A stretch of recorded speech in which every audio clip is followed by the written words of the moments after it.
नमस्कार मंडळी. माझं नाव विघ्नेश खाडे आणि एम-बी-एम मराठी भाषिक मंडळ टोरंटो यांचं ह्या वर्षीचं नवीन सदर आपण सुरू करणार आहोत, एम-बी-एम संवाद.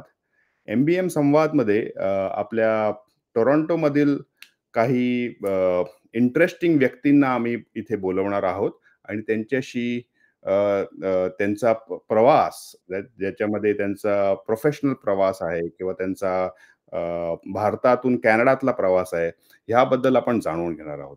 सो आज आपल्याबरोबर आहेत श्री विराज पोंक्षे साहेब. वेलकम विराज.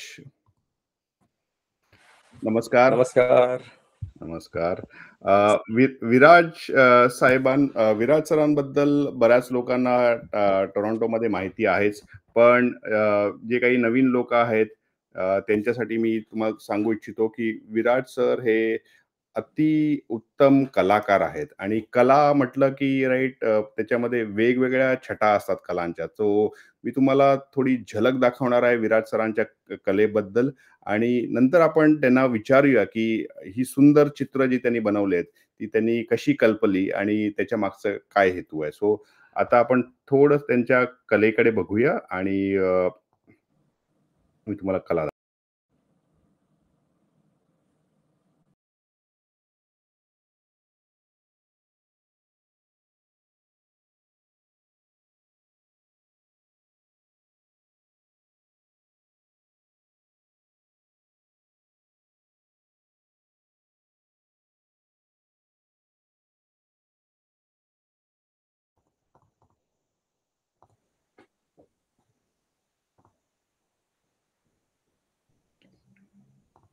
वाह!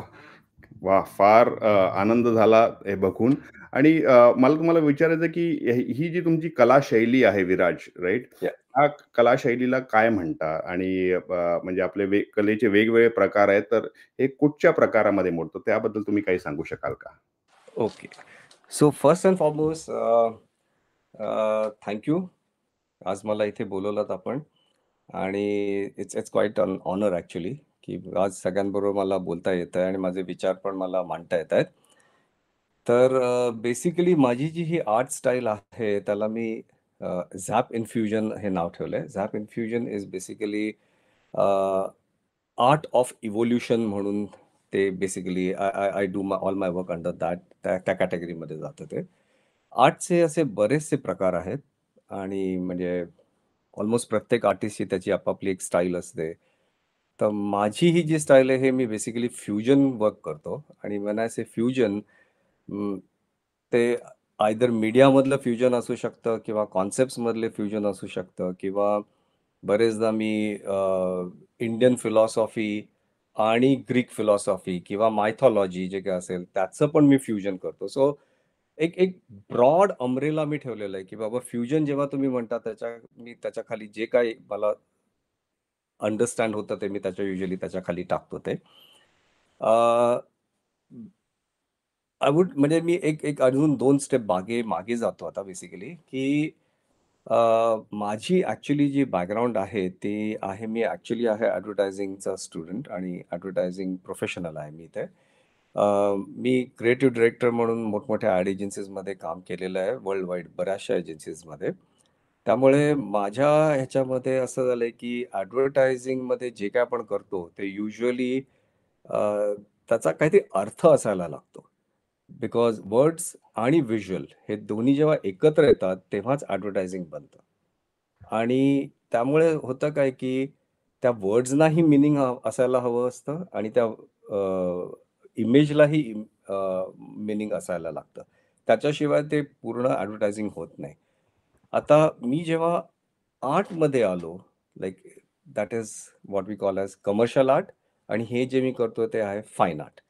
तर जेव्हा मी फाईन आर्ट यामध्ये यायचा प्रयत्न केला किंवा करतोय मी, ते कुठे ना कुठेतरी सबकॉन्शियस माइंडमध्ये त्या ॲडव्हर्टायझिंगची ती ती जी जे काही आयुष्यभर केलेलं आहे, ते कुठे ना कुठेतरी ते अजूनही ठसा तो तसाच असल्यामुळे त्याचं झालं काय, की मी जेव्हा फाईन आर्टमध्ये कामं करायला सुरुवात केली, तेव्हा माझ्या लक्षात आलं, की यू नो व्हॉट, की मी ॲब्स्ट्रॅक्टकडे नाही वळू शकत. कारण ॲब्स्ट्रॅक्ट ही एक अशी आर्ट आहे, की त्याचा कोणी काहीही अर्थ काढू शकतो, की बाबा एक लाल तुम्ही पट्टा मारलात, तर आता कोणाला तो तो लव्हही वाटू शकतो किंवा तो कोणाला ब्लडही वाटू शकतो. कारण रेड कलरचे मीनिंग्स बरेच असू शकतात. त्यामुळे मी म्हटल्याप्रमाणे ॲडव्हर्टायझिंगची बॅकग्राऊंड असल्यामुळे एक डोक्यात हे होतं, की जे काही मी करीन त्याला मी साधारणपणे एक त्याला अर्थही देईन आणि इतकं ओपन ठेवणार नाही, की ते समोरच्या मनुष्याला हे काय हे न कळता यावं. त्याला एकदा आपण पाथवरती आणूया आणि मग त्याच्या पुढे त्याला जे काही समजायचं ते समजू शकतो. अच्छा. तर त्या हिशोबाने मी हे झॅप इन्फ्युजनची सगळी माझी क्रिएशन्स चालू केली आणि त्याला मी म्हटल्याप्रमाणे zap infusion is the art of self evolution. Self evolution म्हणजे बेसिकली तुम्ही काय आत्मसात केलं आजपर्यंत? जे काय तुमच्या म्हणजे या युनिव्हर्समध्ये जे काय तुम्ही आहात, मग तुम्ही कोण? म्हणजे ते फिलॉसॉफीकडे जातं किंवा तुम्ही माइंडफुलनेसकडे जाताय किंवा मग मी ह्याच्या पुढे काय करणार आहे ॲज अ ह्युमन बीइंग. मग हे तुम्ही विचार करायला लागता आणि मग हे सगळे जे वेगवेगळे विचार आहेत, हे सगळे मी माझ्या क्रिएशनमध्ये आणायचा प्रयत्न करतो. आणि माझं क्रिएशनचं एक आहे, की मी जेव्हा ते क्रिएशन ठेवतो, त्याच्याबरोबर मी त्याचे राइटअपही ठेवतो, की त्याचे दोघांचंही कनेक्शन झालं पाहिजे म्हणून. फार सुंदर, फार सुंदर. विराज, एक्झॅक्टली.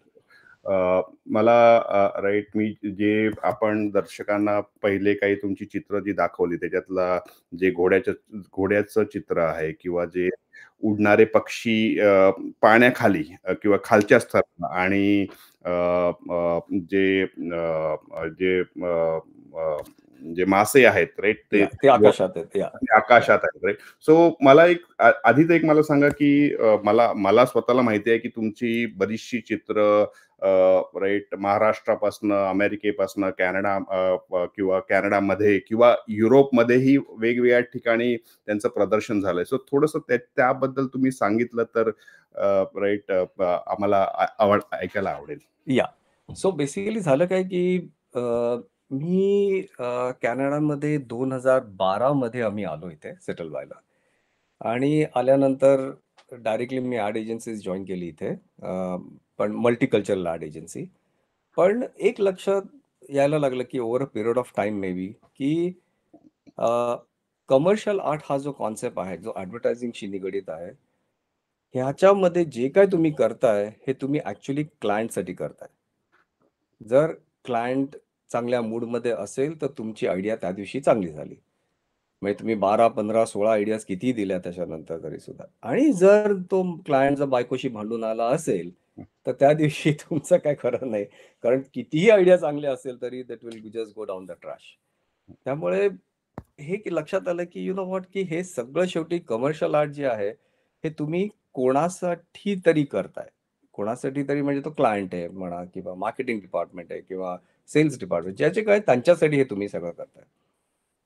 मग ॲज अ आर्टिस्ट मी कधी इव्हॉल्व व्हायचं आणि मी कसा इव्हॉल्व होणार?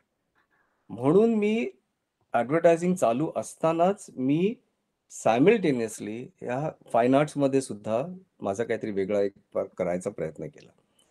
त्यामुळे ते एक लक्षात आल्यानंतर म्हटलं, की हे जर मी नुसतं करून माझ्या जर घरापुरतं करणार असेल, तर त्याला काही अर्थ नाहीये. लेट मी जस्ट एक्सप्लोर, की मला अजून याच्या पलीकडे काय करता येईल का? आणि आय थिंक वरच्याची खूप कृपा आहे असं म्हणायला हरकत नाही, की अ, त्याच्यानंतर मला पॅरिसमध्ये माझा एक ग्रुप शो होता. त्यामुळे लुव्रमध्ये ओके. तिथे बाजूला तिथे मला I could present my work तिथे. त्याच्यानंतर स्वित्झर्लंडमध्ये माझा एक शो झाला. तिथे मला माझं वर्क ठेवता आलं.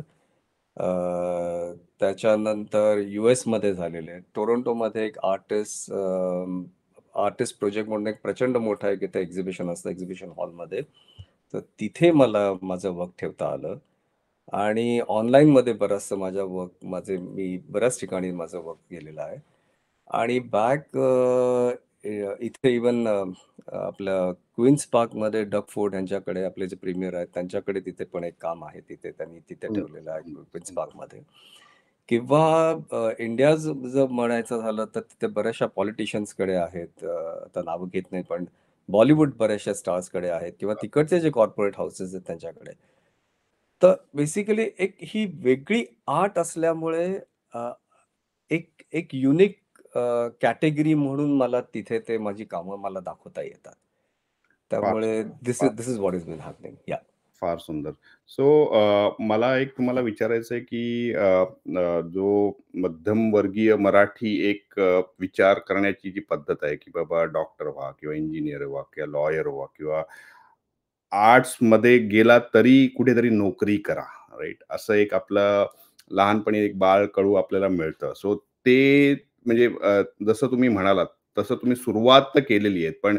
एका एका क्षणानंतर तुम्हाला तुमचे पंख पसरावा असे वाटले, राइट? सो त्याबद्दल तुम्ही सांगा, की वयाच्या कितव्या वर्षापर्यंत तुम्ही चाकरमानी करत होता आणि मग मध्ये असं काय झालं किंवा कुठच्या क्षणाला तुम्हाला वाटलं किंवा की वेगळं काहीतरी करावं. सो त्याबद्दल जर तुम्ही सांगितलं तर अ, अ, सर्वांना ऐकायला आवडेल. प्रमाणे बेसिकली काय झालं, की अ, आर्ट हे एक फार म्हणजे फार प्रचंड मोठं इट्स लाइक मोठं महासागर आहे. आणि आर्टमध्ये तुमचं फाईन आर्ट्स असतं, तुमचं कमर्शियल असतं, तुमचं इंटिरियर येतं, तुमचं स्कल्पचर येतं. आजकालच्या काळाप्रमाणे जर तुम्ही बघायला गेलात, तर आता इव्हन तुमचं ॲनिमेशन त्याच्यामध्ये येतं किंवा तुमचे गेम्स जे आता आहेत, ते सगळं हे सगळं आर्टच्या मध्ये येतं basically. So the future is quite vast. पास्टही होतं, फ्युचरही त्याला क्लिअर आहे.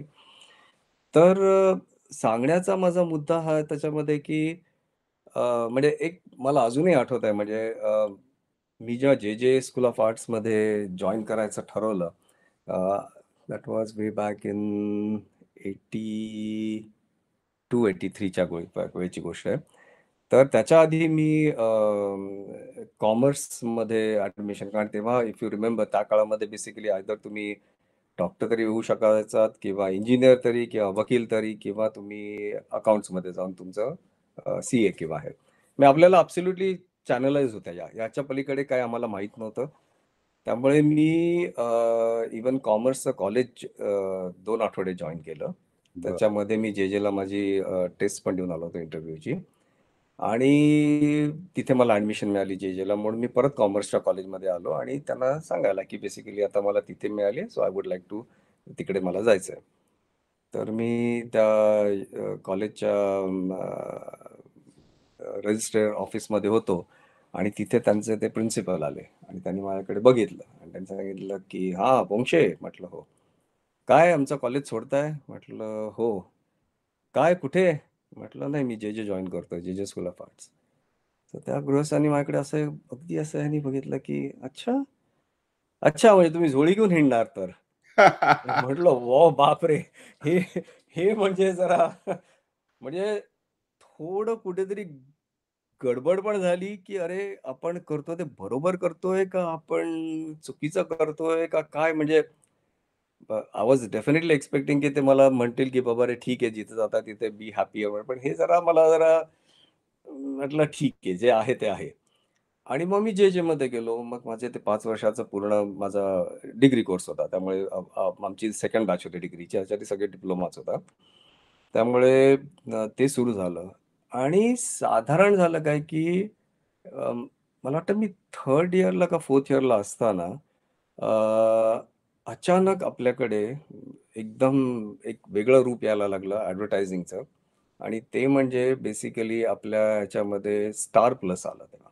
बरं. आणि ते हाँगकाँगहून ते बीम करायचे. कावलून बेवर आणि शो व्हायचं. मला एक्झॅक्टली. आठवतं बघितलं. आणि स्टार प्लसचं स्टार चॅनल आल्यानंतर मग त्याच्याबरोबर ते एम-टी-व्ही आलं, व्ही चॅनल आले, तुमचे स्पोर्ट्सचे चॅनल यायला लागले. इतके वेगवेगळे प्रकार यायला लागले आणि त्याच्यामुळे आपल्या कक्षेच्या बाहेरचंही ॲडव्हर्टायझिंग आम्हाला आपल्या बाहेरच्या लोकांना बघायला मिळायला लागलं.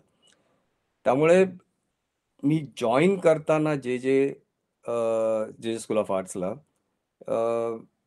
ठीक आहे, एक आर्टिस्ट आहे आणि नेक्स्ट 5 वर्षात बाहेर पडलो तेव्हा, अरे, हा तर ॲडव्हर्टायझिंगचा पोरगा आहे. लाइक एवढी तफावत आली, व्हिच इस हॉनेस्टली स्पीकिंग फार म्हणजे which was really good in in in a way. त्यामुळे झालं काय, की एक एक वेगळं सगळं एक एक एक समीकरण बदलायला लागलं. त्यामुळे मी जेव्हा ॲडव्हर्टायझिंग एजन्सीमध्ये गेलो, तेव्हा थँकफुली प्रिंट मीडिया बूमिंग होती. पण प्रिंट बरोबर टीव्ही सुद्धा यायला लागलेला होता.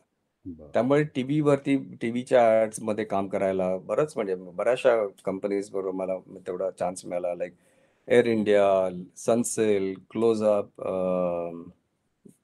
बरेच लक्स आणि बरेच ब्रँड्स होते आणि त्यातला माझा महत्त्वाचा मला ब्रँड हँडल करता आला तो म्हणजे डी डायमंड्स, हिरा है सदा के लिए. त्याच्यावरती मला बरीच वर्ष काम करता आलं. त्यामुळे ह्या सगळ्यांचं कुठे ना कुठेतरी हे सगळं बॅक ऑफ द माइंड सगळं कलेक्ट होत गेलं बरं. आणि एक्सपिरियन्स मिळत गेला सगळ्या गोष्टींचा. कारण ॲडव्हर्टायझिंग हे every day is a new day हे आमचं ब्रीदवाक्य असतं तिथे आणि अच्छा. Everything is needed yesterday. बरं. त्यामुळे डेडलाईन्सही क्रिटिकल असतात. त्यामुळे स्ट्रेस लेव्हलही प्रचंड आहे. आता या सगळ्यात एवढी वर्ष काढल्यानंतर कुठेतरी वाटायला लागलं, की यू नो व्हॉट आता आता स्वतःचंही काहीतरी वेगळं करावं, की बाबा रे मी शांतपणे माझंही काहीतरी माझं डोकं वापरून मला काहीतरी करायचं आहे. अँड दॅट्स व्हाय हे मी झॅप इन्फ्युजनच्या ह्याच्यामध्ये माझं चालू केलं फार बेसिकली. सुंदर, फार सुंदर. तुम्ही जे एक्सप्लेन केलं, तुम्ही जी माहिती दिलीत या, आणि त्यावरनं मला आपण एम-जी-एमचा मी फॅन आहे. एम-जी-एम मूव्हीजचा राइट? तर या, त्याच्यामध्ये तो सिंह येतो, डरकाळी फोडतो आणि त्याच्यावरती लिहिलं असतं, "आज ग्राशिया आर्टिस्ट" राइट? सो या. मला वाटतं तशी तुम्ही एका क्षणानंतर तुमच्यातला सिंह जागृत झाला आणि right you started doing art for the sake of art आणि दुसऱ्याची शुअर. चाकरमानी करू नये अ, असं जाणवतंय.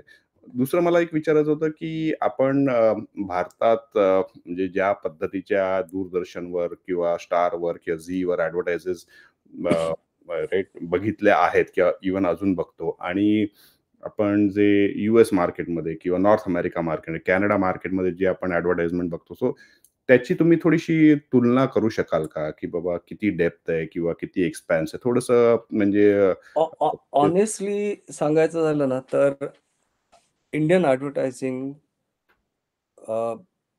माझ्या माझ्या मताप्रमाणे तरी माइल्स एंड माइल्स अहेड आहोत आपण. अच्छा. I mean I be very frank with you. For a simple reason की इंडियन ॲडव्हर्टायझिंग हे कंप्लीटली इमोशन्सवरती बेस्ड असतं. बरं. आणि आपले जे नवरस आहेत, त्या नवरसांचा मॅक्सिमम वापर जर कुठे केला असेल, तर तो आपल्या इंडियन ॲडव्हर्टायझिंगमध्ये केलाय. की आता म्हणजे थोडक्यात तुम्हाला जर सांगायचं झालं तर अमूलच्या आर्ट्स बेसिकली व्हेरी बरोबर. विटी आणि हसवण्याचं काम आहे त्यांचं बेसिकली, की बाबा रे अ, काहीतरी एक छोटंसं घ्यायचं आणि त्याचं मोठं करून एक तोंडावरती एक विनोद आणून किंवा व्हॉटएव्हर किंवा इन्शुरन्सच्या जेव्हा ॲड्स असतात आपल्या ज्या काय आहेत, त्याच्यामध्ये इमोशन्स इतके असतात, की बाबा रे खरोखरच वाटतं, की अरे त्याचे वडील गेलेत म्हणजे इन्शुरन्स होप त्याच्या कामी येईल आता. त्यामुळे बेसिकली इतका सुंदर वापर केलेला आहे आपण as as Indians honestly speaking. आणि मी जेव्हा इथे आलो तेव्हा माझ्या तरी मात्र लक्षात आलं, की हे टेक्नॉलॉजिकली साउंड आहे ही कंट्री ॲडव्हर्टायझिंगच्या ह्यानी म्हणा किंवा कम्युनिकेशनच्या ह्यानी.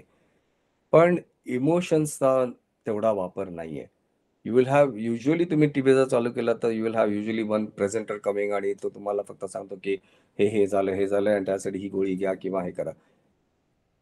दॅट इज नॉट व्हॉट आपण तसं नाही करत. आपण प्रत्येक ह्याच्यात एक स्टोरी टाकायचा प्रयत्न करतो. काहीतरी वेगळेपणा, नाविन्य काहीतरी आणायचं.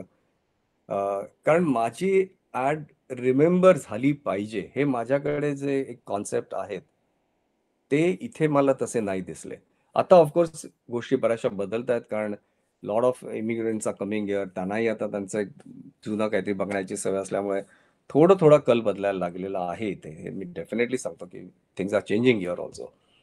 पण एक तफावत जाणवली तशी मला. आणि maybe that was also one of the reasons when I said की हे हे लाइक हे हे मी काय करतोय? लाइक आपण काय करत आलोय? आपण काय करतोय? देन देन युजुअली जे होतं तेच, की बाबा रे मग मी माझ्या स्वतःचं का वेगळं काही करू नये म्हणून. बरं. सो या. तुमच्या प्रोफेशनल करिअरबद्दल तुम्ही आपण माहिती सांगितलीच राइट. सो त्यापैकी किंवा तुम्ही स्वतः केलेले ॲड्स किंवा आपण जेव्हा म्हणजे ज्या वेळेत काळात टीव्ही बघत होतो, तेव्हा तुमच्या आठवणीतली कुठची ॲड असेल आणि ती तुम्हाला का आवडली आणि ती कशी म्हणजे त्याचं जे मेन मेसेज आहे राइट कारण का आम्ही त्यांना फक्त जिंगल्स म्हणून बघतो या. किंवा कोणतरी राइट आमच्यासारखा मुलगा तिथे आहे, असं असं वाटायचं. पण त्याच्या मागचं जे सायन्स आहे, जे तुम्हाला भावलंय किंवा पटलंय, अशी कुठची ॲड आहे का? जी स्वतःची किंवा अजून पॉल पदमसे किंवा बाकी जे मोठे दिग्गज होऊन अलेक गेले. पदमसी वगैरे. हां. अलेक पदमसे, सॉरी. या. ह्या या क्षेत्रातले त्यांच्याबद्दल कोणी असेल तर जरा तुम्ही सांगू शकाल का? नाही म्हणजे बेसिकली म्हटल्याप्रमाणे मी खरोखरीच खूप देवाचे आभार मानतो, की मला खरोखरीच चांगल्या एजन्सीजमध्ये वर्ल्ड वाईड काम करायला मिळालं, वेगवेगळ्या प्रकारच्या आणि चांगले ब्रँड्सवरती मला काम करता आलं. म्हणजे मी जेव्हा इंडियात होतो तेव्हा मी हिंदुस्तान थॉम्सन एच-टी-ए म्हणून जी एजन्सी होती, अच्छा. जी जी पुढे ती जे वॉल्टर थॉम्सन म्हणून झाली ती. सुंदर. सो त्या एजन्सीमध्ये मी जवळ-जवळ 7 एक वर्ष होतो. त्यामुळे मी म्हटल्याप्रमाणे Air India, Lux, Sunsilk, Smirnoff, VIP luggage, Chiclets, Halls, बरेच ब्रँड्स होते, ते तिकडे होते. 2000 साली मी मी जॉब चेंज केला आणि तो चेंज ह्याच्यासाठी केला कारण मला इजिप्तमधून ऑफर आली बरं. आणि मग मी इजिप्तमध्ये कैरोमध्ये मी BBDO नावाच्या एजन्सीबरोबर होतो. I was the creative director त्यांचा तिथे. सो त्यामुळे माझ्याकडे कंप्लीटली पेप्सीचा पोर्टफोलिओ होता आणि पेप्सी म्हणजे Pepsi, Aquafina, Mountain Dew, 7 up, Mirinda आणि बरेचसे ब्रँड्स आहेत. पण ते नॉर्थ आफ्रिका म्हणजे मोरोक्को, अल्जेरिया, ट्युनिशिया आणि टांझानिया आणि साऊथ आफ्रिका या सगळ्यांचा आणि लवांत आणि युरोप आणि मिडल ईस्ट कंप्लीटली. हे बरं. सगळ्याच ॲडव्हर्टायझिंग मला तो चान्स मिळाला. त्यामुळे तिकडचे किस्से फार वेगवेगळे होते, की बाबा रे भाषा माहीत नाही आधी जिथे मी लाइक मुंबईतून निघालो आणि कैरोमध्ये गेलो वाह! आणि कैरो दुबई नाहीये, की कैरो इज प्युअरली अरेबिक बरं, मेनली. बरं. त्यामुळे अरेबिकचा एक शब्दही माहिती नसताना तिथे जाऊन पुढची 5 वर्ष स्वतःला प्रूव्ह करायचं. It was very tough, very tough. पण ठीक आहे, देवाच्या कृपेने ते झालं. त्याच्यानंतर मग पुढची 5 वर्ष तिथून माझी ट्रान्सफर झाली BBDOमध्येच. पण मग मी कुवेतला होतो पुढची 5 वर्ष. बरं. आणि परत Pepsi was my main account आणि बरेच Chevrolet, GM मोटर्स बरेच बरेच माझे तिकडचे ब्रँड्स होते. आणि त्याच्यानंतर मी परत इजिप्तला गेलो 2 वर्षासाठी. This time I was with Dentsu. Dentsu is the world's largest singular agency. Japanese company आहे ती. बरं. सो त्यांच्याबरोबर मी तिथे असताना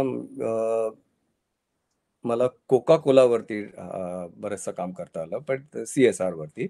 त्यामुळे जवळ-जवळ 14 कंट्रीजसाठी मी तिथून कोका कोलासाठी सगळ्या ॲड्स करायचो. So I think it was very interesting, की एकीकडे पेप्सी पण हँडल केलंय आणि एकीकडे कोक पण हँडल करता आलं, which are like your competitors both of them. Computers. त्यामुळे किस्से सांगायचं जसं बरेच होते, की बाबा रे इंडियामध्ये असताना ज्या काही तुमच्या ॲड्स होत्या म्हणजे चिक, चिक, चिक, चिकलेट वगैरे जर तुम्हाला आठवत असेल तर ते किंवा किंवा व्ही-आय-पीचं कल भी आज भी आज कल भी. भी आज भी कल किती भी सुंदर ॲड किंवा होती. जय सोप तेव्हा मला वाटतं की पहला प्यार लाइज जीवन बरं. में बहार वगैरे ते जे जय सोपची तिच्या ॲड्स होत्या त्या किंवा फेविकॉलची ॲड होती. फेविकॉलची सुंदर ॲड. फेविकॉलची. आता आता सो हे फेविकॉल वगैरे जे होतं ते ओगेल-वी नावाची जी एजन्सी बरं, त्यांच्याकडे होती. सो पण व्हायचं काय, की वी यूज्ड टू स्टडी. बरं. प्रत्येक समोरचा जरी असेल तरी तो ब्रँड काय करतोय, कसा करतोय त्याचा आम्ही स्टडी करायचो. कारण there were lot of things to learn from. आणि अजूनही मला म्हणजे आजही मी पियुष पांडे नावाचे जे गृहस्थ आहेत ते ओगलवीचे जे आहेत, हं. त्यांचं प्रत्येक काम मी अजूनही बघतो, की बाबा रे काय केलंय त्यांनी काय कारण we treat him as a genius out there, बरं. की बाबा बाप माणूस याला आपण म्हणू शकतो, की ते ही is there and I still feel की I am a student of advertising still कारण म्हटल्याप्रमाणे every day is a new day. बरं. त्यामुळे बऱ्याचशा गोष्टी रोजच नवीन घडत असतात. टेक्नॉलॉजी बदलतीये. बऱ्याचशा गोष्टी नवीन येतात. वन शुड नो की एक्झॅक्टली काय कुठे गोष्टी चाललेल्या आहेत त्या. सो मला असं जाणवतंय की तुम्ही तुमच्या फील्डशी अजूनही संलग्न आहात. मे बी या. तुम्ही मूव्ह ऑन झालात तुमच्या करिअरमध्ये, की तुम्ही झॅप फ्युजनमध्ये म्हणजे तुम्ही प्रस्थान तर केलेलं आहे, पण सुरुवात जी तुमची आहे त्याच्याशी तुम्ही अजून तुमची नाळ त्याच्याशी जुडली आहे.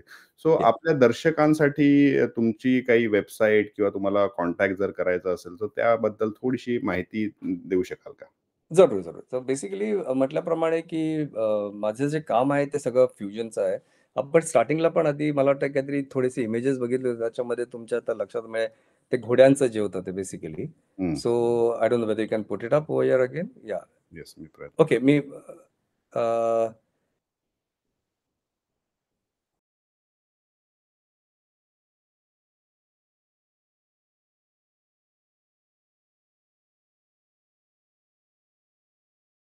बोला, बोला ना. स्पिरिच्युअल आर्ट अवॉर्ड म्हणून USA मधून येतं. बरं. So I had participated in that and I was declared the world wide winner for this particular अरे वन. वाह! छान, द छान. स्पिरिच्युअल सुंदर, आर्टमध्ये. सो सुंदर. युनिव्हर्सल अवेकनिंगमध्ये आहे आणि मी म्हटल्याप्रमाणे zap infusion is more of philosophical आणि मोर ऑफ स्पिरिच्युअलिझममध्ये पण आहे मी. त्याच्यामुळे या सगळ्याचा मी मॅक्सिमम वापर करता येतो तसा मी करतो.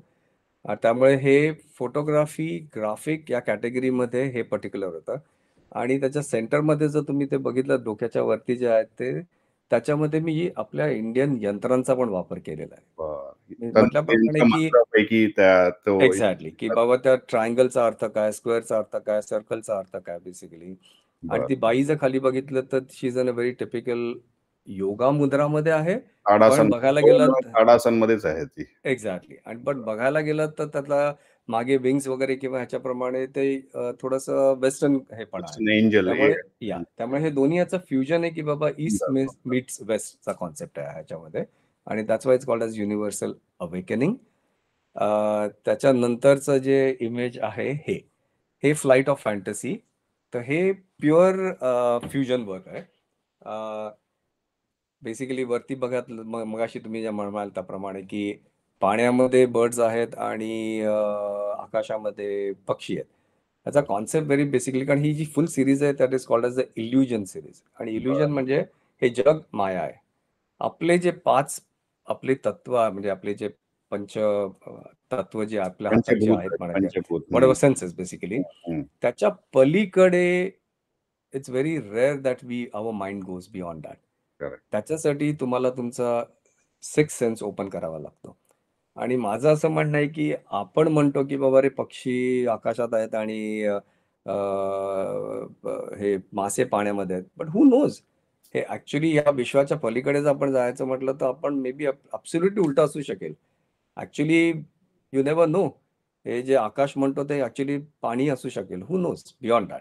कारण हो, हे हा म्हटलं फार हा हे हा हा जो कन्सेप्ट तुम्ही जो दाखवलाय राइट या तो अ, अ, म्हणजे माझी अशी नाही, नाही, माझा असा विश्वास आहे, की we are restricted by the 5 senses that we have. Absolutely.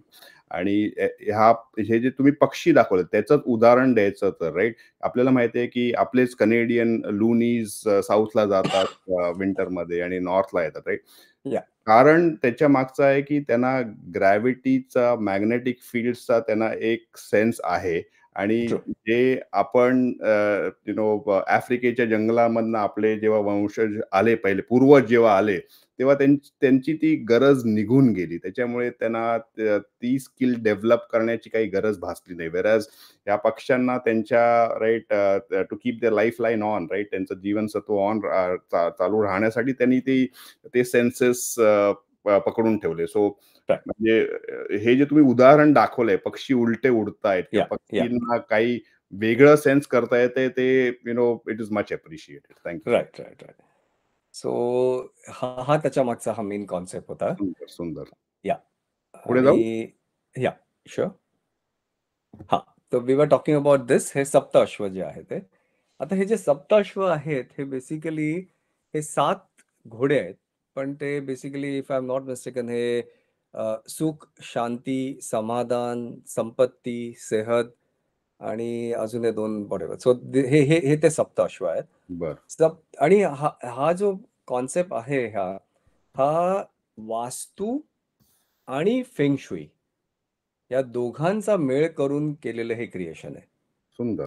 त्यामुळे तुम्ही ते मध्ये बघितलात तर त्याच्यामध्ये ते यिंग एंड यांग पण तुम्हाला दिसेल ते सूर्याच्या तिथे. बरोबर. आणि ते जे क्लाउड्स आहेत ते टिपिकल चायनीज फेंग शुई स्टाईलचे क्लाउड्स आहेत ते.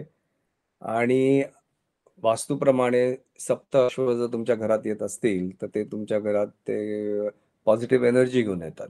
बरं. त्यामुळे या दोघांचीही मी सांगड घालायचा प्रयत्न केला. म्हणून म्हटल्याप्रमाणे झॅप इन्फ्युजनमध्ये मला ॲटलीस्ट ते एक स्कोप मिळतं फ्युजन असल्यामुळे. मी सुंदर. कुठचंही कल्चर, कुठची फिलॉसॉफी, कुठचंही घालून मिक्स करून त्याच्यातून काही पॉझिटिव्हिटी काय करता येत असेल तर मी तर करायचा प्रयत्न करत असतो ते. फार सुंदर, फार या. सुंदर. So this is the particular one for that one. त्याच्यानंतर हे आहे कार्पे डिम. कार्पे डिम म्हणजे बेसिकली की एक एक सुंदर एक एक एक व्हॉट यू से एक म्हण आहे त्यांची, जर्मन आहे, हं. की ईगल्स नेव्हर कॅच फ्लाईज. हां. त्यामुळे हे जेव्हा मी वाचलं फक्त आणि त्याच्यानंतर मी इतका विचार केला आणि म्हटलं काय सुंदर, सुंदर कॉन्सेप्ट आहे, की ज्यांना कोणाला माशा मारायच्या, पकडायच्या ते करते. पण eagle will never do that. मग म्हटलं, की मग ईगल काय पकडेल? म्हणजे त्याच्या ह्याच्याप्रमाणे. So definitely he will go for whales. He will not catch flies. तर मग हा एक कॉन्सेप्ट आला, की अरे म्हणजे हा ईगल जर उडत आला आणि जसे आपण सीगल्स बघतो किंवा छोटे फाल्कन्स येतात, ते येतात आणि ते पटकन छोटासा मासा उचलून पाण्यावरून घेऊन जातात. So may be eagles might be actually catching whales of all you know. त्यामुळे एक कंप्लीटली त्याला वेगळं हे दिलं आणि मग मग मग हे आर्ट असल्यामुळे आणि ते पॉझिटिव्हिटी देत असल्यामुळे, ते मी म्हटलं, की अरे निराश व्हायचं कारणच काय आहे? लोकांना म्हणजे बेसिकली, की थिंक बियॉन्ड. आर्टचं काम तेही आहे, की तुम्हाला you have to stimulate people also. सुंदर. त्यामुळे म्हटलं, की अरे go beyond. Just think beyond your borders. आणि हे बऱ्याच अप्रिशिएट झालं. बऱ्याच लोकांनी याचं म्हणजे this is special edition print असल्यामुळे बऱ्याच लोकांनी त्या मागवल्या. त्या लोकांनी घेतल्या. त्यांच्या आपल्या यूएसमध्ये कोणाकडे तरी आहे. इंडियामध्ये पण कोणीतरी घेतलेली आहे. त्यामुळे it's it's a good thing. म्हणजे people do appreciate world wide also. म्हणजे एक कॉन्सेप्ट जर असेल, इट्स नॉट रिअली नेसेसरी की तो कॅनडापुरताच मर्यादित आहे. अ नाही गुड आणि concept can be appreciated anywhere in the world. Yeah. सुंदर आणि कार्पे डायम राइट त्याचा अर्थ राइट सीज द डे आणि seize absolutely. That is what it is showing right. तुम्ही ॲब्सोल्युटली. पाण्यात असाल, हवेत असाल, राइट दूर कुठेतरी असाल तरी पंख पसरवा, राइट या. शेपटी हलवा आणि सीज द डे. ते ट्रू, ते ट्रू, सुंदर ट्रू. दिसतं याच्यामध्ये. या, या, या, ओके. पण पुढे वळूया. या. आणि हे आहे फ्री ऑर लव्ह बेसिकली. बरं. आणि याच्यामध्ये आता बघायला गेलात तर basically it's a very modern kind of thing, but बराचसा म्हणजे खूप डीप डीप याचा अर्थ आहे बेसिकली, की when you say free or हं. लव्ह, जे काय आपल्या आत प्रेम आहे, ते जोपर्यंत तुम्ही बाहेर जगापर्यंत नाही पोहोचू शकत, हं, हं. Don't expect the world to love you back. आता हे हे प्रचंड फिलॉसॉफिकल आहे. हं. आणि ह्याच्या मागे बरेचसे रिझन्स आहेत. कारण लाल हा जो कलर आहे, रेड कलर, हा अत्यंत डायसी कलर आहे. बरोबर. त्यामुळे मी ह्याच्यात कलर फिलॉसॉफी पण वापरलेली आहे, की बाबा red is the only colour in the world जो ब्लडकडे पण वळतो आणि हा same colour it goes towards love also. सुंदर. त्यामुळे डेंजर असं काय दाखवायचं झालं, की सिग्नलचा रेडचा जो आहे, तो रेडच असतो. आणि जेव्हा तुम्हाला हार्ट दाखवायचं असतं, तो पण रेडच असतो. मग मग कुठचा रेड चांगला? हा का तो? हं, हं. तर तसं काही नाही. It all depends within how you look at it. आणि म्हणून हा कन्सेप्ट आला, की फ्री ऑर लव्ह, की बाबा रे, तुम्ही जोपर्यंत तुमचं लव्ह ओपन करत नाही, तोपर्यंत डोंट एक्सपेक्ट पीपल. आणि मग ते लव्ह म्हणजे मग could be for anything, even for the universe. कारण युनिव्हर्सला जसं म्हणतो manifestation is a very big thing. तुम्ही जोपर्यंत युनिव्हर्सकडे काही टाकत नाही किंवा बोलत नाही, तोपर्यंत युनिव्हर्स तुमच्याकडे काही परत पाठवत नाही. त्यामुळे हा आणि एक हे मोठा जे हे जे कॉन्सेप्ट आहे. खिडकीतनं जे लाल बिंदू डोकावतोय राइट. सो या. हे तुम्ही त्या त्या राइट फ्रीडमकडे वाटचाल करा असं त्याचा एक्झॅक्टली. अर्थ की तो आत आत ठेवू नका. दबावून ठेवू नका. बाहेर काढा. Just be open, just be free about it. कारण जोपर्यंत तुम्ही ते नाही करणार, तोपर्यंत don't expect anything back from the universe. सुंदर, सुंदर, सुंदर. राइट. फार सुंदर कन्सेप्ट आहे आणि मला आता ह्याच्यातनं पुढच्या टप्प्याकडे वळायचंय आणि अ, आजकाल जी नवीन मुलं आहेत, जी कॉलेजमध्ये आहेत किंवा टीनेजर्स आहेत आणि अ, जी टेक्नॉलॉजी आता उपलब्ध आहे. तुम्ही ChatGPT घ्या किंवा या. DALL-E घ्या किंवा इमेज रिफायनर घ्या. सो बऱ्याचशा पालकांचा असं म्हणणं मी बघितलेलं आहे, की टेक्नॉलॉजी आता आर्ट पण बनवू शकते. तुम्ही पिकासोचे 50 पेंटिंग जर अपलोड केले DALL-Eला, तर 51व पेंटिंग त्याच शैलीतलं येणार या. आहे. या. सो या. असं असताना राइट, ॲज अ कलाकार, ॲज अन आर्टिस्ट राइट, पहिलं तर म्हणजे तुमचं आउटलुक काय आहे, की जेन एआय येतंय आणि बरेच लोकं म्हणतायत, की जेन एआय आले तर आमचे जे बँकेतले जॉब आहेत, आय-टीतले जॉब आहेत किंवा बाकीचे जे जॉब आहेत ते जाऊ शकतील, right? So as an artist, कलाकार असून राइट, तुम्ही प्रॉम्प्ट देऊन तुम्ही काही चित्र बनवू शकता. तर तुमचं ह्याबद्दलचा दृष्टिकोन काय आहे? अ, अगदी व्हॅलिड क्वेशन आहे. आजकालच्या काळामध्ये कारण जग प्रचंड स्पीडमध्ये बदलतंय आणि वन थिंग्स फॉर शुअर की एआय इज हिअर नाऊ आणि it's going to stay for a long time naturally कारण आता सगळं फ्युचरच एआयवरती आहे. आणि त्याचा फटका डेफिनेटली ॲडव्हर्टायझिंगच्या प्रोफेशनमध्ये पण पडलेला आहे आणि फाईन आर्ट्सच्या प्रोफेशनमध्ये पण पडलेला आहे. ॲडव्हर्टायझिंगच्या ह्याच्यामध्ये असं झालंय, की एक आता फोटोग्राफर्सची कितपत गरज आहे माहीत नाही. कारण मी जर नुसतं मिड जर्नीवरती गेलो किंवा डालीवरती गेलो आणि मी जर नुसतं टाकलं, की बाबा रे हत्तीवरती बसलेला एक घोडा आणि घोड्यावरती एक उंट. आता हे जर मला इमेज हवं असेल आणि जर मला क्रिएट करायचं असेल, तर मला एक साधारणपणे आठवडा लागला असता हे सगळं मॉर्फ करायला सुद्धा वेगवेगळ्या इमेजेस घेऊन. मिड जर्नीमध्ये मला 10 मिनिटात मिळतं. बरं. Right? I mean things have changed. पण ही वस्तुस्थिती आहे. Things are going to change. कारण मला आठवतंय, की मी जेव्हा ॲडव्हर्टायझिंग जॉइन केलं, जेव्हा त्या काळात, तेव्हा आमच्याकडे प्रत्येक गोष्ट ॲडव्हर्टायझिंगची म्हणजे जे काय करायचं ते हाताने आम्ही इलस्ट्रेशन करायचो. हाताने आम्ही लेटरिंग करायचो आणि मग ती ॲड बनवायचो आणि एक स्प्रे मिळायचा, स्प्रे गन. ते कसं मोठं मशीन असायचं आणि त्याच्यावरती आम्ही स्प्रे गननी ते सगळं करायचो. पुढच्या 3-4 वर्षामध्ये after I got into the profession, हे सगळं बंद झालं आणि फोटोशॉप आलं. पण फोटोशॉप फक्त हाय एंडकडे होतं. ते पुढची 2 वर्ष ते सगळं बघता-बघता ते डी-टी-पीचा कन्सेप्ट आला, डेस्कटॉप पब्लिशिंगचा. ते तुमच्या घरात आलं. त्याच्यानंतर Adobe आणि ते सगळं झाल्यानंतर तर तुम्ही बसल्या-बसल्या तुम्ही लेआउट्स करायला लागलात. म्हणजे जे लेआउट्सला पूर्वी 1 आठवडा लागायचा, ते लिटरली बघता-बघता तुमचं एक 2-3 तासात व्हायला लागलं. म्हणजे हेही इव्होल्यूशनच झालं, राइट? आता मी जर तेव्हा म्हटलं असतं, की "अरे नाही, नाही, मी स्प्रे फिनिशिंगच करणार आहे आणि आता हे कसं?" तर मग मी Photoshopकडे वळलोच नसतो म्हणा किंवा व्हॉटएव्हर किंवा मग मी Illustrator किंवा हे जे आता प्रोग्राम सगळे आहेत. So it's an evolution and everything is changing day by day.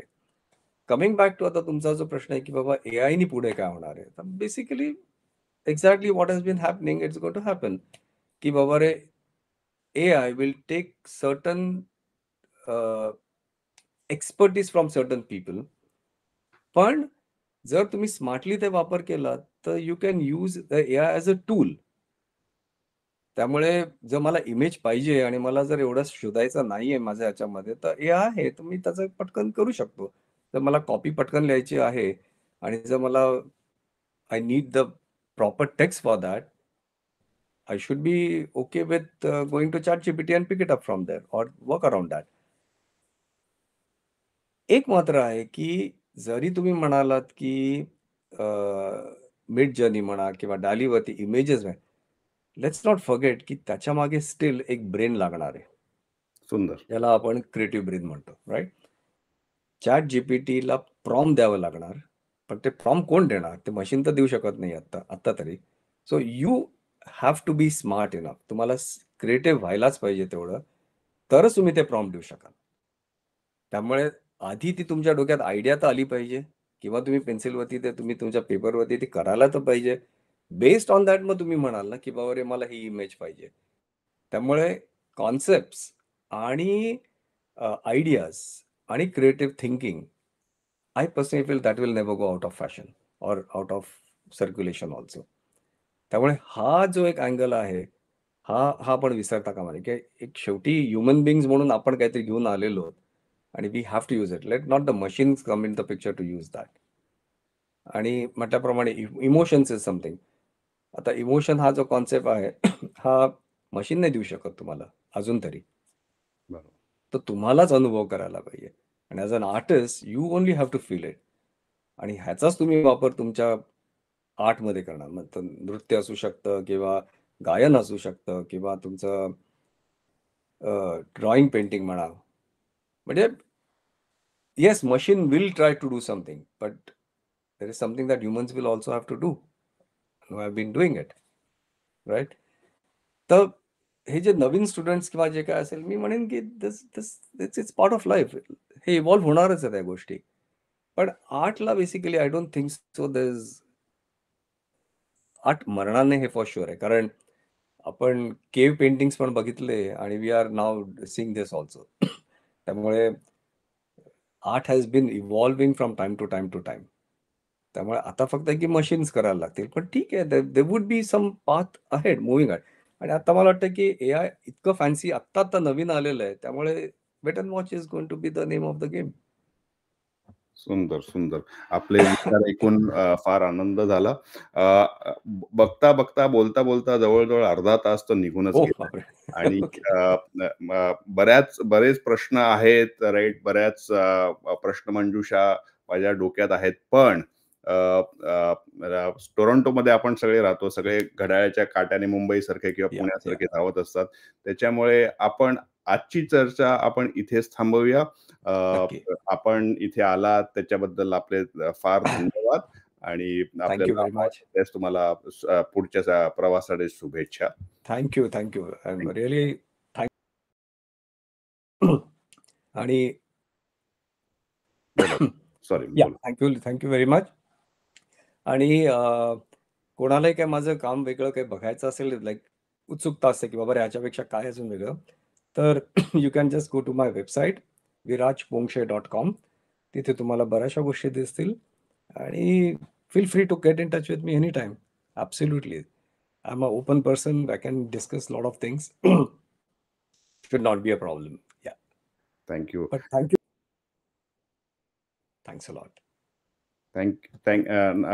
Viraj sir, तुम्ही आलात. Thank you so much. आता मी तुमचं आभार मानतो आणि असेच आपण फॉर नाव आता मी तुम्हाला स्क्रीनवरनं काढणार आहे, पण माझ्या दर्शकांना मी आता काही संबोधणार आहे. सो आपण असेच अजूनही चर्चासत्र करणार आहोत आणि प्लीज आमच्या चॅनलला कडे बघत राहा आणि होपफुली वेगवेगळ्या पद्धतीचे विचार जसे आज आपल्याला विराज सरांकडनं ऐकायला मिळाले आर्ट बद्दल आणि जेन एआय बद्दल आणि त्यांच्या भारतातून कॅनडा पूर्ण जर्नी पर्यंत रे. सो तसे आपण विचार अजूनही मराठी व्यक्तींकडनं ऐकणार आहोत. तो ही आमची जी एमबीएम संवाद जी शृंखला चालू आहे ती अजून ही आपण असंच वाढवत राहू. सो मी आता तुम्हाला धन्यवाद करतो की तुम्ही हा प्रोग्राम ऐकलात आणि बघितलात आणि I hope you like it. तुमचा अभिप्राय, तुमचा फीडबॅक नक्की खाली नमूद करा अँड तुमचा इनपुट घेऊन आम्ही पुढचे असेच अनेक प्रोग्राम करणार आहोत. सो विथ दॅट नमस्कार आणि जय महाराष्ट्र. Bye bye.